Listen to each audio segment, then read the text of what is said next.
Hello guys, welcome back to my channel, and today I'm going to discuss a very interesting topic in banking and financial institutions, which is ang alam nating lahat at ang sobrang famous na bank here in the Philippines, which is the Central Bank of the Philippines, or in Tagalog, Bangko Sentral ng Pilipinas. So now, in this lesson, I hope you would be able to identify the functions of BSP. Ano ba yung primary trabaho nito? Let's understand and cite the law that created BSP and identify the banking and financial institutions under the Bangko Sentral ng Pilipinas. So let's define Bangko Sentral ng Pilipinas first. Okay, si Bangko Sentral ng Pilipinas, it was created under Section 2 of RA 7653, which is better known as the New Central Bank Act. Okay, so si Bangko Sentral, it started its formal operations on July 3, 1993. And kaya siya the New Central Bank, it's because it took over from the management sa Central Bank of Philippines. Okay, so before there is really a central bank.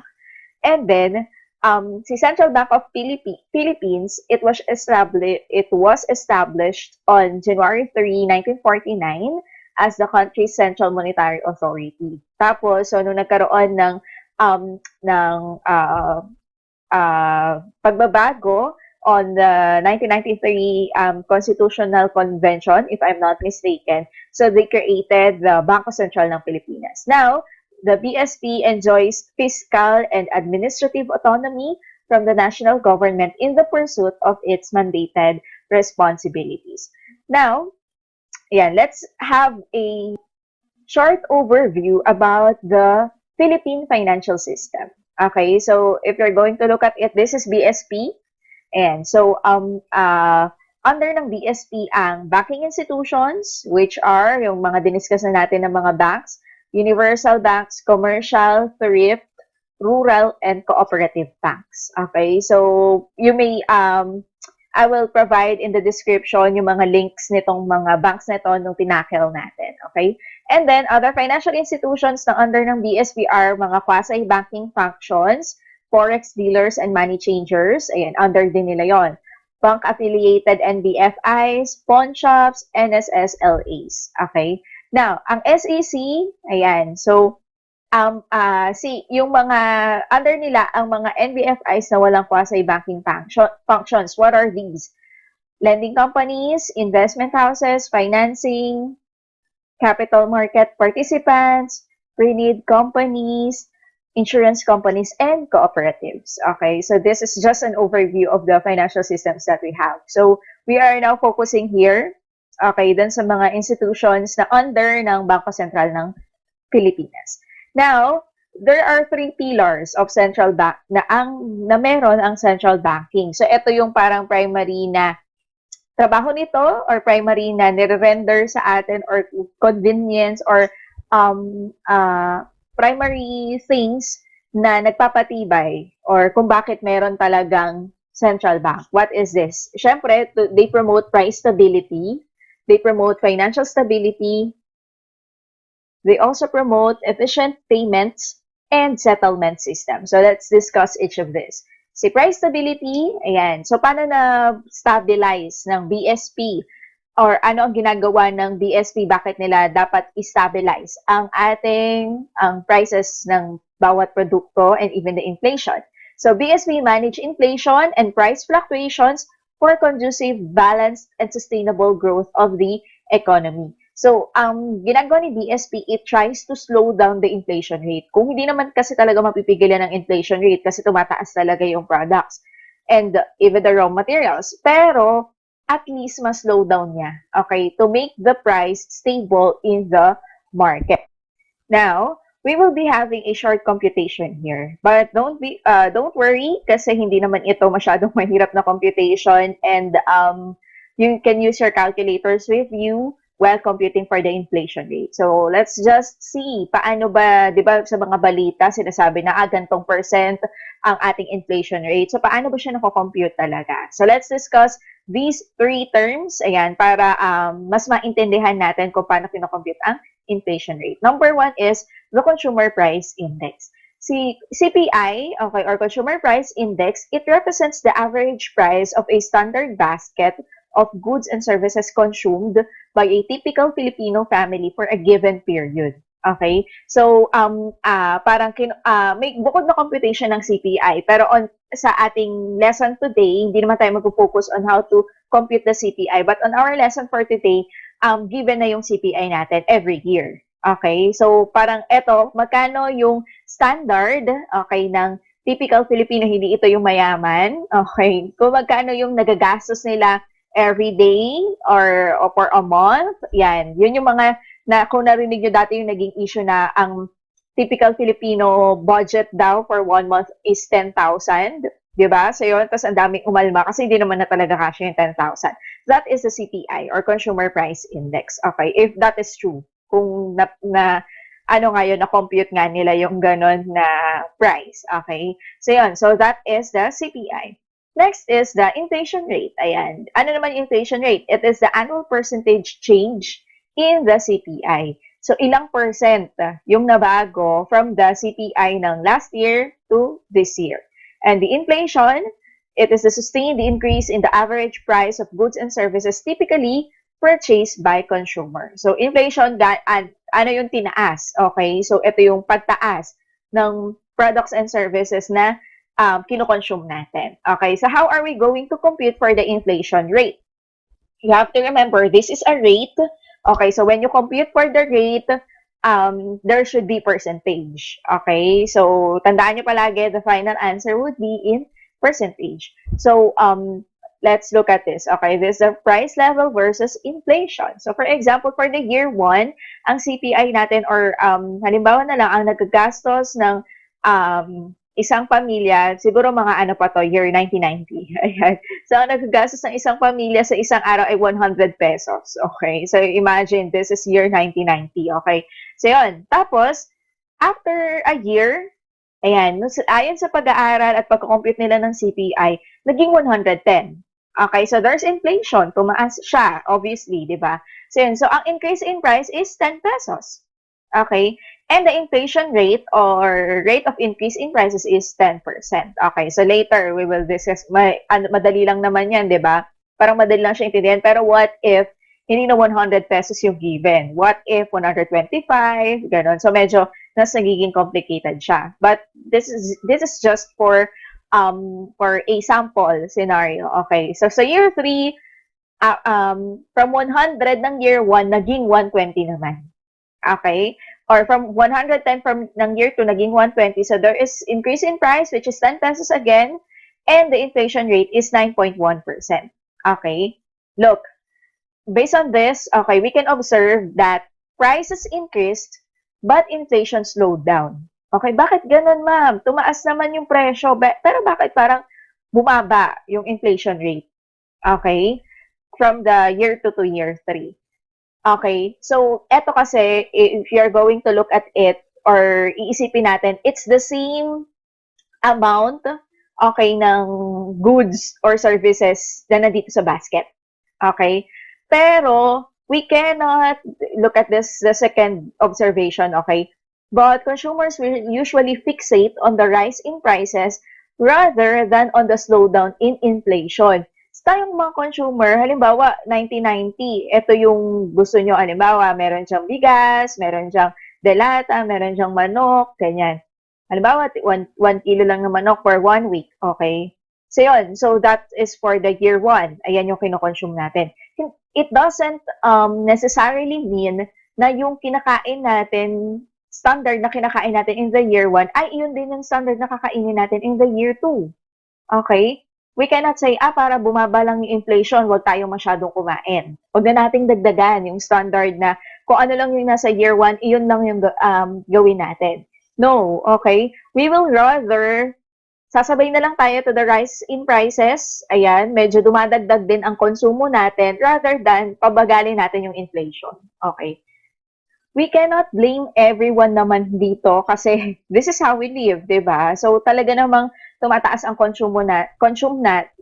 pagko-consume natin taon-taon. Okay?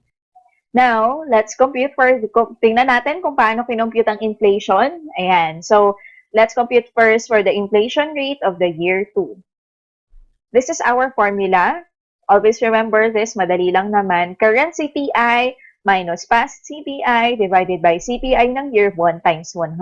Palaging may times 100 para maging percentage. Okay? So, look, the current CPI, we are now in the year 2, ang current CPI natin ay 110 minus 100 ang CPI ng past year or ng year 1 divided by CPI ng year 1 which is 100 pa din times 100.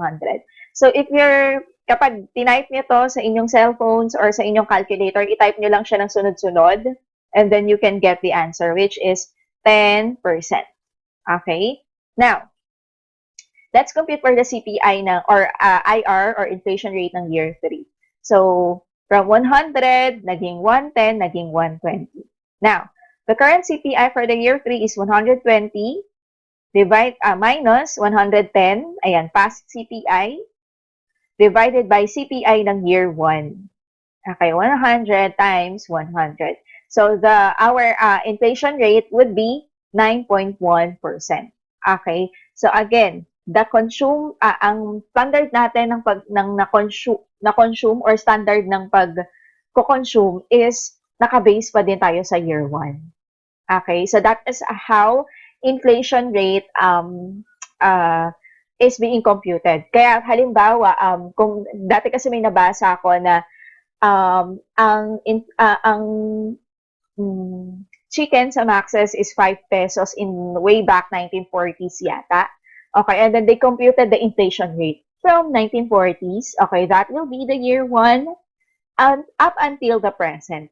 Okay, so that is how you are going to compute for the inflation rate of a particular product or services. So, ang question is, paano naman napopromote ng BSP ang price stability? Okay, so let's look at this chart or at this picture. So prices are determined by the interaction of supply and demand. Okay, look at this. The demand falls, supply rises. Okay, ngayon, bumababa din yung price kasi mas maraming supply. Okay, ngayon, kapag ka naman ang demand ay nagtaas, bababa ang supply, tataas ang presyo. Okay, now, si BSP, ang gagawin niya, it will promote or it will think of monetary policies. What are monetary policies? These are the actions taken to manage the availability and cost of money and credit to attain stable prices through the following instruments. Okay, policy rates. So let's look at this. Policy rates, okay, so this is definitely the interest rate na meron ang Bangko Sentral.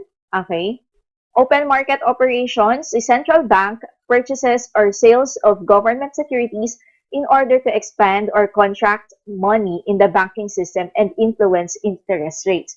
So, kapag kinukulang ng pera sa circulation or halimbawa yung mga banks, what they will do is they will open market operation. So, si government, it will sell sa government securities, ayan, para ma-expand yung dami ng pera. Okay. Next is the reserve requirement. Okay, these are the amount of cash that banks must have. So, merong standard, nasa batas natin yon. So, merong standard or merong minimum na amount na capital or ng cash na dapat mayroon ang mga bangko. So, yun. So, next is the rediscounting. This is a privilege of qualified BSP-supervised banks that have approved an active rediscounting line with the BSP to obtain loans or advances from BSP using the eligible papers of its end-user borrowers as collaterals. For example, ang mga bangko, di ba sabi ko nga sa inyo, they will enhance the liquidity. Pero, halimbawa nga, maraming umutang sa kanila, tapos mas marami na yung may utang ngayon compare sa mga nag-save. Okay, tapos yung mga nag-save, they are now, they want to get the money na sinave nila. Okay, so that's liquidity kasi you want to get your money anytime and anywhere you want. Now, kapag naubusan ng fund ang bangko, they can do rediscounting. What is that? They can have loans or advances sa BSP, sa Bangko Sentral ng Pilipinas, ano lang 'to ha, bangko lang, okay? Banking institutions lang ang puwede, hindi puwede individual people, okay? Using yung mga hiniram sa kanila or yung mga loan sa kanila, iyon yung magiging collateral nila. So 'pag nabayaran na 'tong loan namin na 'to, we can now pay you. Okay, kaya na-stabilize ng BSP yung presyo within our market or even kasama din yung mga price in the banks. Okay? And the last one is special deposit account. This is a fixed term deposit open to banks and trust entities of BSP supervised financial institutions. So, eto naman, so again, si BSP nakikipag-negotiate lang sila. They are nag-o-offer sila ng kanilang services and yung mga loans sila and even the deposit accounts sa mga BSP supervised financial institutions only. Again, there are no individuals allowed to take or to have loans sa mga sa Bangko Sentral ng Pilipinas. So these are the financial instruments na ini-issue ng BSP to attain price stability. Okay? So again, si BSP, they will now have a monetary policy through these instruments. So through these instruments, there will be availability and cost of money. Now, dahil merong pera na available sa circulation, we will now demand for goods and services and we will now have inflation. Ngayon, kung sobrang dami naman na demand, ang gagawin ni BSP, magagawa siya ng monetary policy regarding these five instruments, financial instruments, pwedeng bababaan niya, magbababa sila ng interest rates, or tataasan ng reserve requirement ng bangko, hindi sila tatanggap ng rediscounting, so whatever it is, para bumaba muna for the meantime ang supply and bumaba ang inflation. Okay, so that is how BSP promotes price stability. So the second pillar naman of the central banks is financial stability. So the first one is, again, price stability. Now, what is financial stability? Siyempre, stable na financial system or healthy financial system, it will result to a healthy economy. So to maintain or keep the financial system, ang gagawin ni, or to keep them healthy, yung financial system natin, si BSP, will play a great role in the flow of money in the system from the people who have extra money who in which they do not need to spend them immediately. So, ito yung mga saver, di ba? Yung mga may sobrang pera pero hindi naman nila gagastusin agad-agad and tend to put them in the system for interest. So, they will encourage now the saver para mag-engage dun sa monetary system ng BSP. And then, so si BSP, it maintains a continuous flow of money in the system by encouraging more saver. Okay? And they also encourage more borrowers to engage in the system. So, syempre, by that, they can facilitate the flow of funds. So, this can only be attained through formulating and implementing policies in the areas of money, banking and credit, the Bangko Sentral ng Pilipinas, they will also supervise and regulate banks and quasi-banks, subsidiaries, and affiliates that are engaged in allied activities. So, they ensure a healthy economy or they maintain a healthy economy through maintaining or they are formulating and implementing monetary policies para mag-engage ang mga savers and borrowers in the monetary system. Okay, so that's how they do financial stability. Now, this is a sample scenario. Okay, so for example, in situations that there is too excessive demand that brings inflationary pressures. Again, sinabi natin kanina, law of supply and demand, mataas ang supply, mataas ang demand, bababa ang supply, tataas ang presyo. Okay, so dahil daw maraming demand ngayon and there will be inflationary pressures, tataas ang inflation, the BSP's duty is to control down or slow down the inflation by implementing contractionary monetary policy. Okay, so how does it work? Okay, so the BSP now increases policy on interest rate. Okay, so for example, ang naisip ni BSP, sige, tataasan natin ang interest rate. So this action will result, syempre, sa interest rate of bank. So what will happen? Ngayon, syempre, tumaas yung interest rate ng bangko. So may encourage ako ngayon to save more. Kasi mataas ang interest sa bangko. So yun, so that's what will happen. So, medyo bababa ngayon yung demand kasi magsisave ako eh. Hindi ako muna masyadong gagastos. Okay?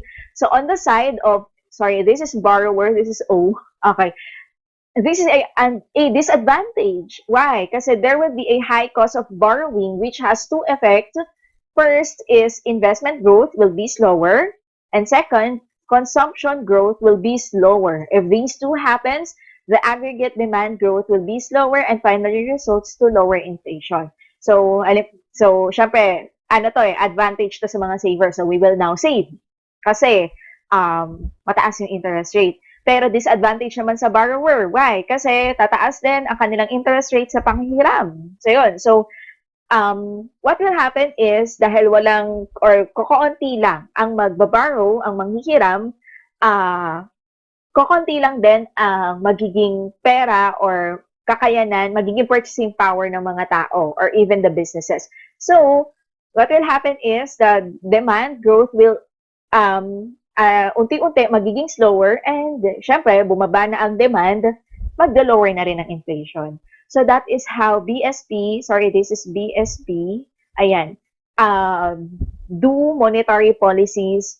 Pinag-aaralan nila yan kasi ayaw nila na sobrang tumaas ang inflation or ayaw naman nila na sobrang mababa ang currency natin. So yun, so all of those are directly related basta dun sa mga monetary policies that they will be implementing.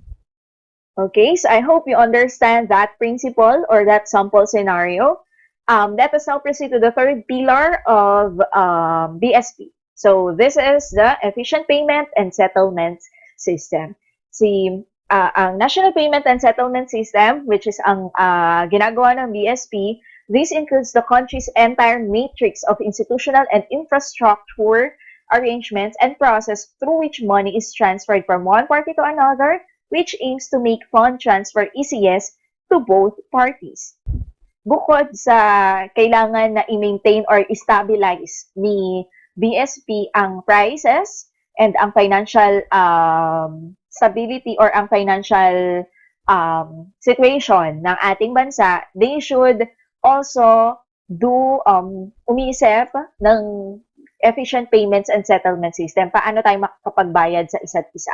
So, yun. So, paano mapapadali yung mga fund transfer between two or more people or between two or more institutions. So, that is how BSP works also. So, si BSP, they have or they own PhilPass, okay, or the Philippine Payment and Settlement System. Ayan. So, this is a real-time gross settlement system wherein both processing and final settlement of fund transfer instructions can take place continuously in real time.